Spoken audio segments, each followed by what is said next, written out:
You know that 30% of trash is of food waste, and you can change it into a organic thing, that is manure, organic manure, by making compost and stuff, which is useful to the environment and decreases the trash. And here you go, let's dive into the video. You know, welcome back to the channel. Today we're gonna discuss about the power of composting. Composting lets your kitchen waste into the soil, and by that the soil gets enough nutrients naturally, and it increases the fertility of the soil, and the plants grow in a very good way.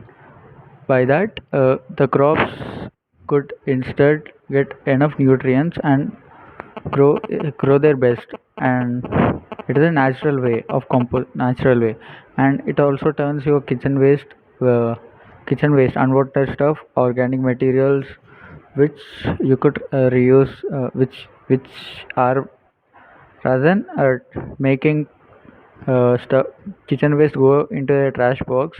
If you put it in a compost bin or make a compost pit and recycle stuff, the plants will thank you later.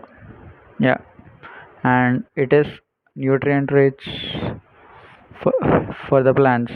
Yeah, compost. Start making your own compost now, and just do it. It's worth it. Thank you. It's worth it. Thank you. Just do it.